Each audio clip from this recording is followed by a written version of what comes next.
Welcome back, my little recusants, to another episode of Final Fantasy 13. We have turned the game over to easy mode. And right now I'm going to show you the little loop that you guys can do while on easy mode to get an absolute ton of platinum ignits and gold dust and all those premium items that you can sell in the shop for really good gil in order to buy your transformation catalysts, your accessories, your items to upgrade those accessories, and basically if you press select you can like skip the summoning animation and the like turning into Gestalt mode animation. And I have to be 100% honest, I basically have the wrong party for this. I normally have now Fang Lightning and Fang Lightning and Hope. So I swap out Vanille.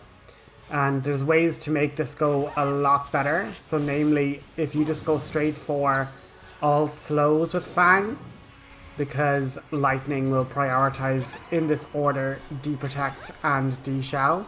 So if you get slow on and you get Imperil on, by the time those 4 debuffs are on, you'll have, hopefully Lightning would have put on D-Shell and D-Protect.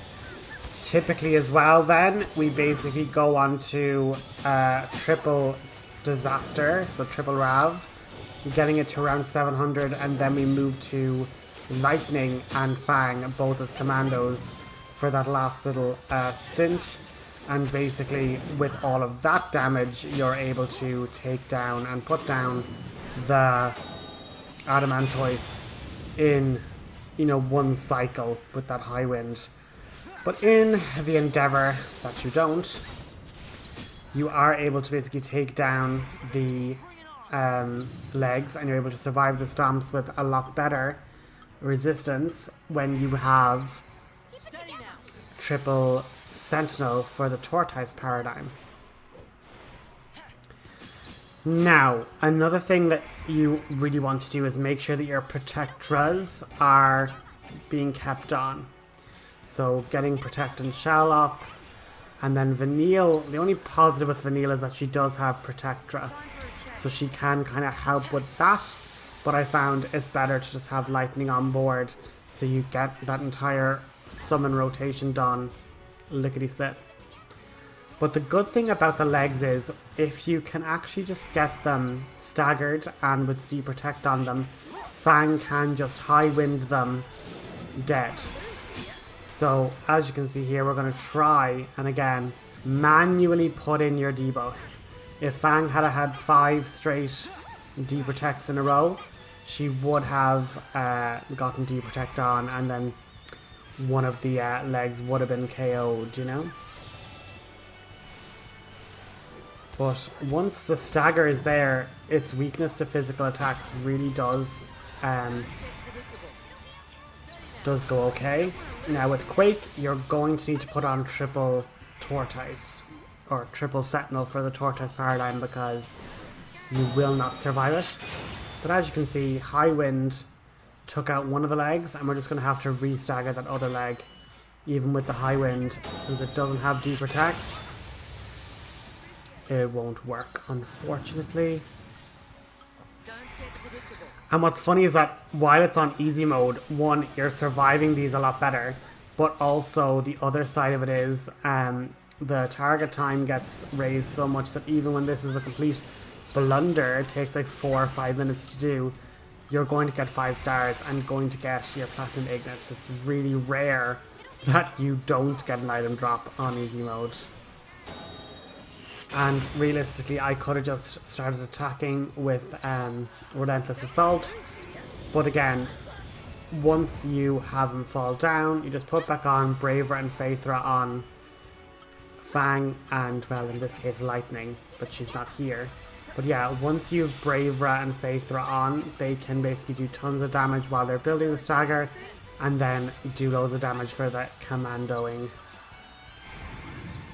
And as I say, a Platinum Ignis does wonders and sells for 150,000, so is you can do a quick little loop of this one, the one on the other side, and then the 3 adamant chalids in the center of the cavern. And I'll show you how quick the adamant chalids fights are. They're even quicker.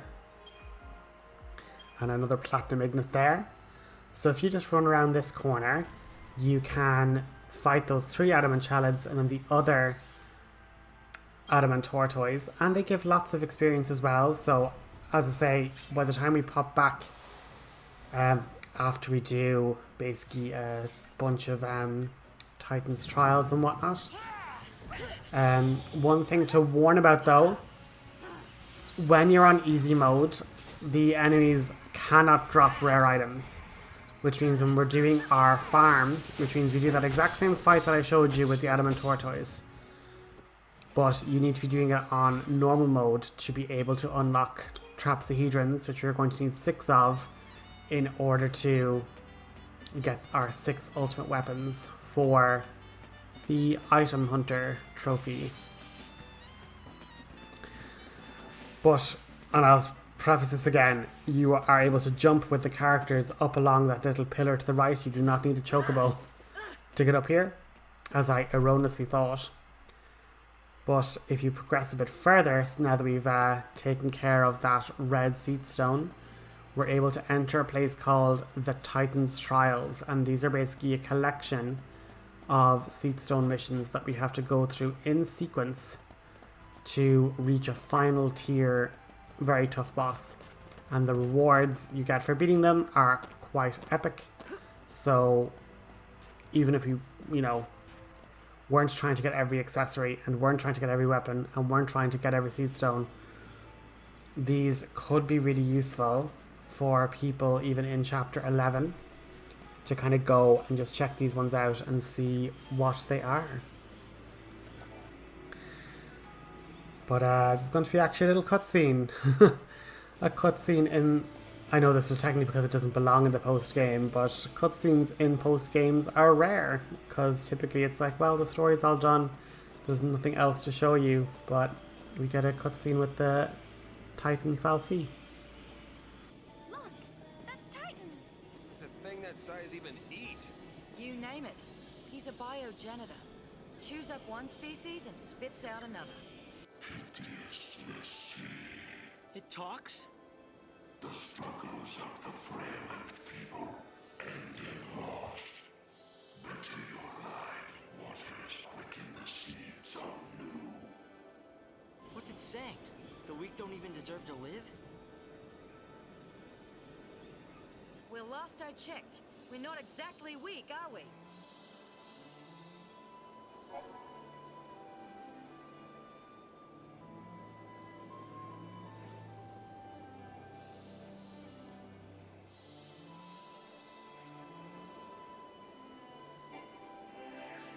The world looks from way up there. So we now basically go to this Cieth Stone, and as you can see, there's a big grid of different pathways we can go to. So we're going to start off with A1. This guy cannot be 5-starred at our level without a preemptive strike. So you're going to see a battle. It's going to take ages. But basically, I'm going to leave in every first instance of all the different fights. And then my hope is to then just show you each unique fight. Because again, in order to start the Titan's Trial, we have to do this particular fight every single time. And I don't want to waste your guys' time by showing this fight 6 different times, 7 different times technically, in order to get through to the final tier of the Titan's Trials.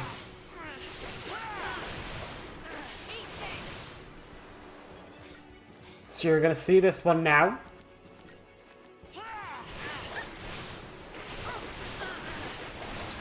And realistically, for all of these, for every single one of these, bar the final stage, all of these can be Deceptisoled.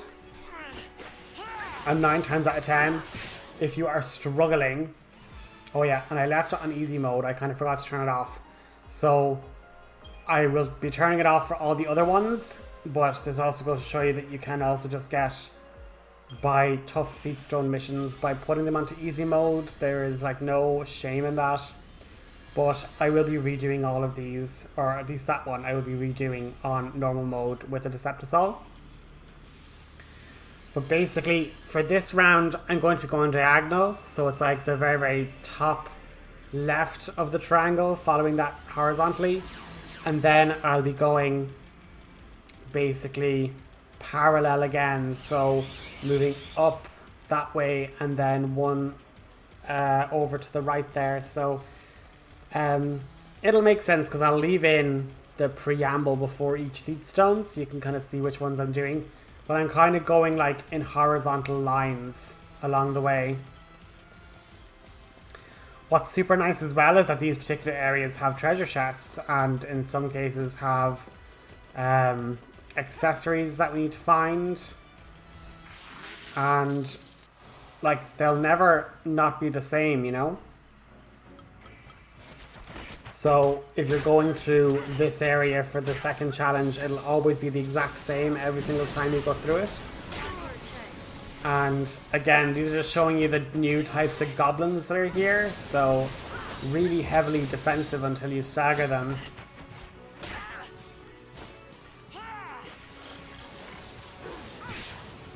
But again, these aren't necessarily our targets, but we just wanted to get that treasure chest. Because why ever not? But it's good to know that the Borg Bears are weak to fire because they will be a mark later on. So the more encounters you get with them, the more you fill up the lever page, the more your AI partners know, oh, this is what I attack with in order to do more damage.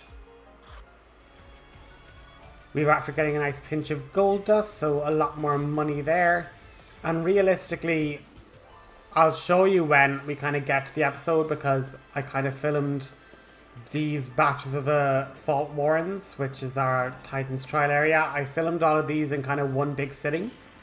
So all the information is kind of all lumped together. But I did do an awful lot of grinding. I did all the Trapsahedron farming off screen. I showed you how that fight goes on easy mode. And realistically, the only difference between hard, like normal mode and easy mode is that your characters take slightly more damage. I do not finish it any quicker because I'm on easy mode. I just take less damage, but realistically, with the Lightning and Fang strategy, I don't take any damage because I just immediately cast my summon, knock down the Adamantoids, put on my buffs, put on my debuffs and take it out before it's able to get back up. So me taking more damage on easy mode is irrelevant. And just while these aren't too exciting, so I don't mind kind of talking over them, they're just basically do your all-out attacks until you win.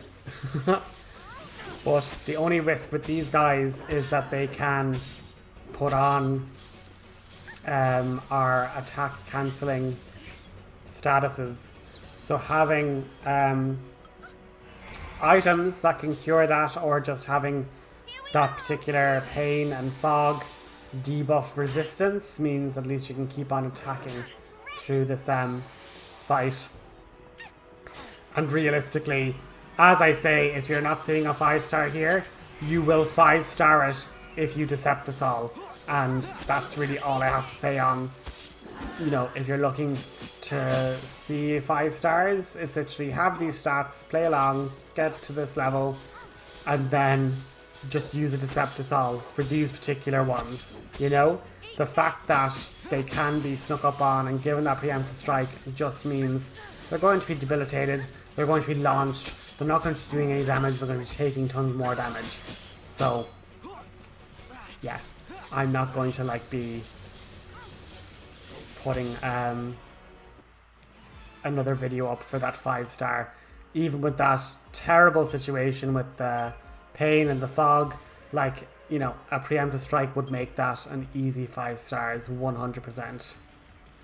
Moving on to more gremlin type enemies. They're the ones with the magic and the summoning. So realistically, given that we've gotten a pinch of gold dust, we can basically sell that. There's a nice little save point there. We can go to the shop, buy some Deceptisols, and then get a preemptive strike on these enemies.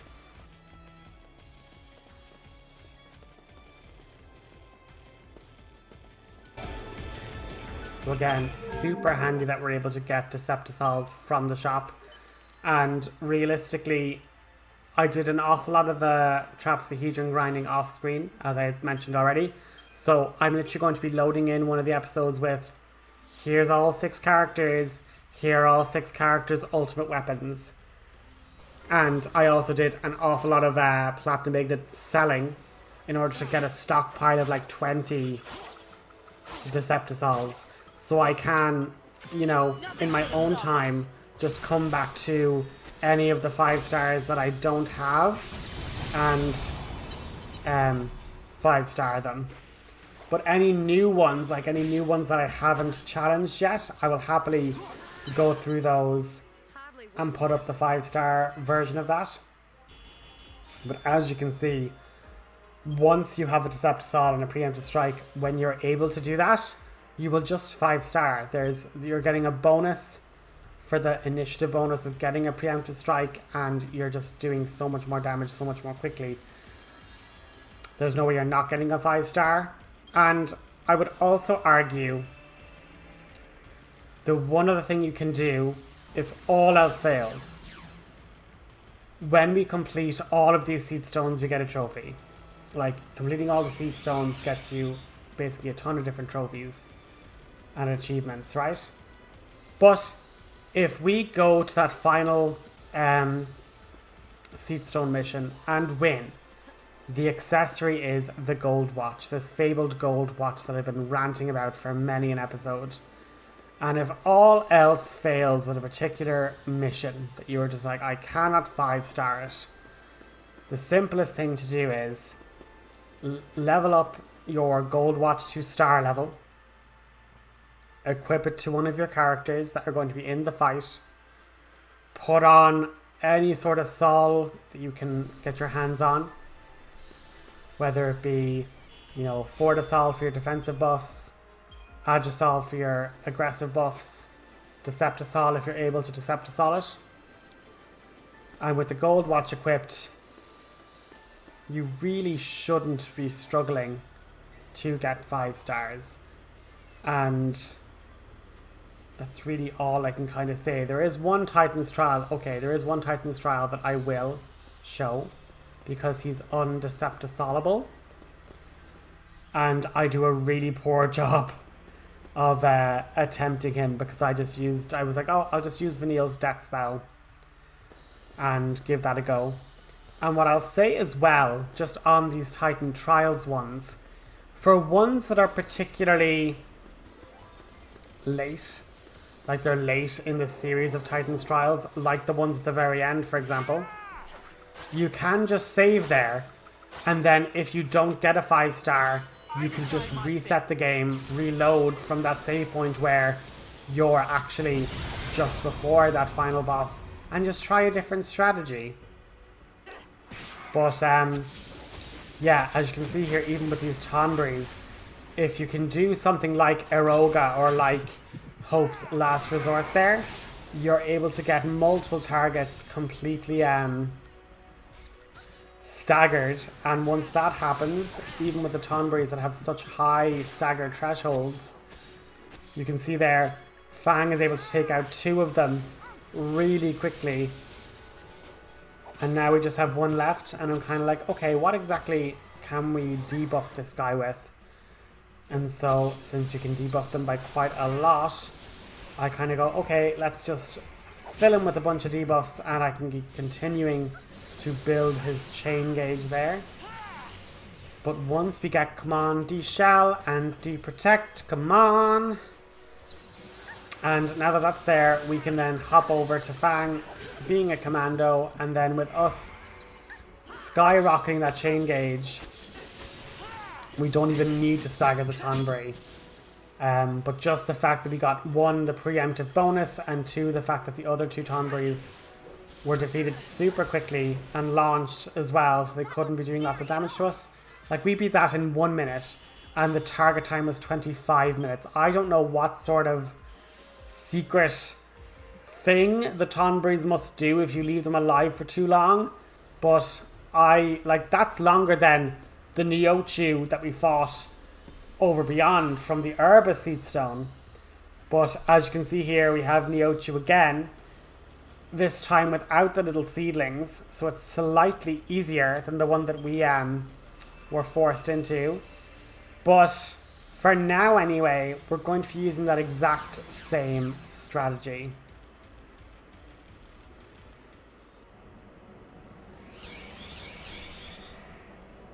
We're going to basically be putting up a solid defense.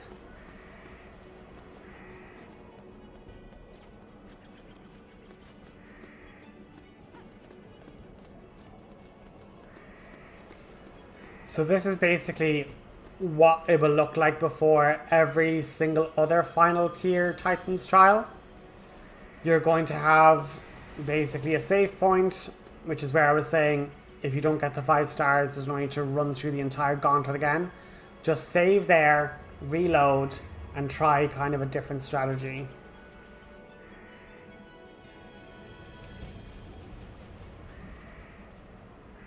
But at the moment, he literally comes along and actually drops a Neochu there.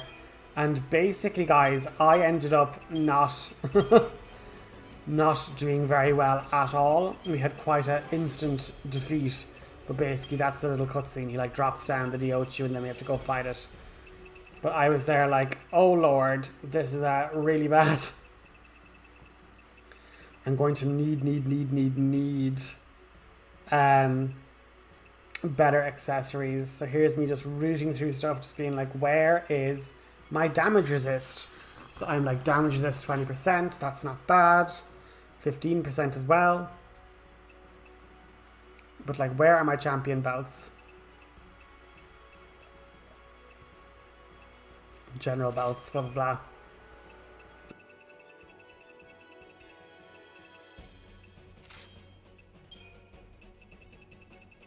So again, so that's like 60% damage reduction, and we're just gonna swap over to Vanille and buff ourselves as best we can.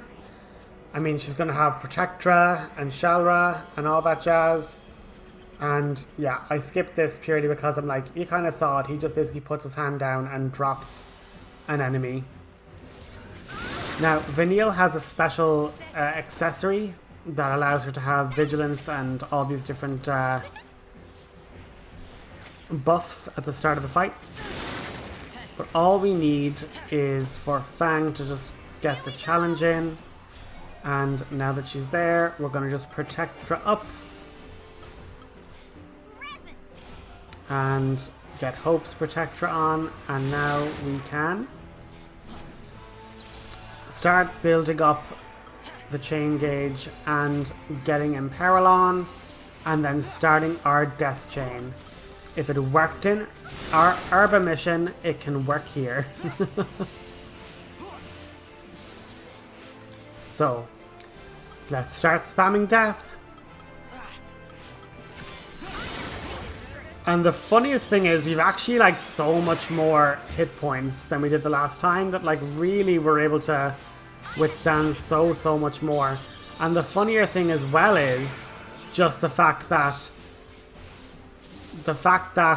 we're able to survive even things like Screech. Like, really not bad at all. And now that we just have, you know, attrition as well, we can heal up. And Fang is taking so little damage. And it's just the fact that we lose our buffs, which is a bit of a shame. So, looking back on it now, there is probably a way you could have put on... You could have put on a Synergist, Saboteur, Sentinel situation.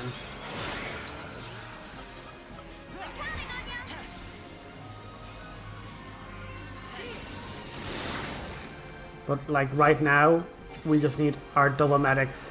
Not even for healing, because we're not even that bad. But we just need to get Asuna out there. It's just really, really rough going. And just keeping Fang all the way topped up. And now that she is off our deep protect, we can just start again. And like, this is the one thing I will say. It's like, if you don't get the death proc quick enough, that's the only issue you're going to have. But realistically, we are in no danger. Like, I'm putting up Veil and stuff, so if the pollen comes down again, we have more of a chance of getting by relatively unscathed.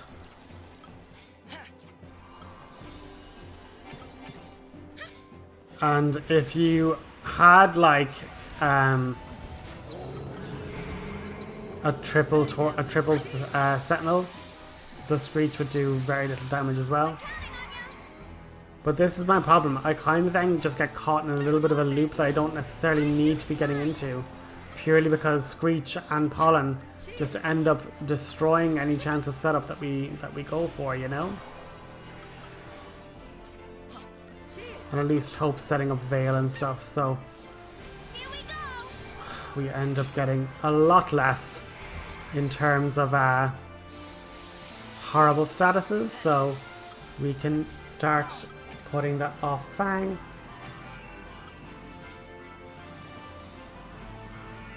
But yeah, you just have to keep spamming the death command and hope that it'll eventually stick. 1% means 1 in 100 times. We just have to do it 100 times. If you have to do it more than that, we've had a bad old chance of RNG. But we're at no risk of dropping at all. And as long as Vanille has haste, she can just be casting death way more quickly.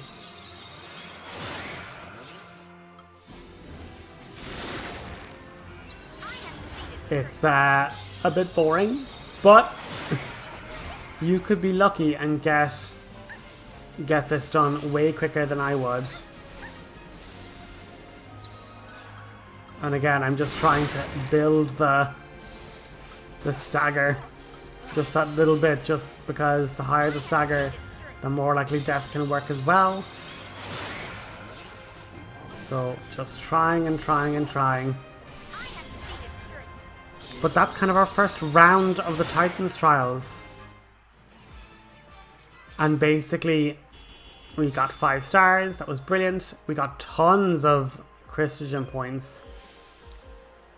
And for beating this mission, we get the Hunter's Friend, another brand new accessory that we couldn't have gotten without doing these trials. And so for the future videos going forward, I'm going to be basically cutting out all those repeat missions.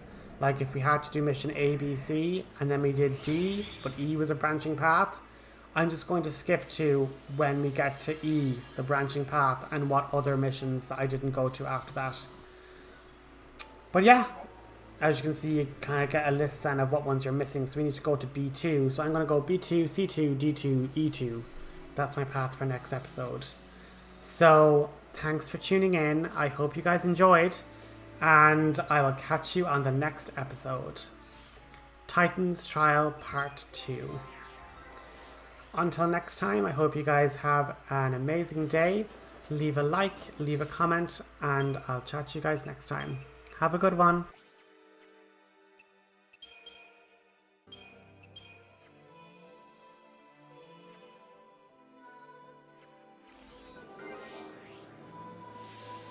Make my wish come true, let darkness slip aside, hiding all our hope, marking what we treasure, battles we can win if we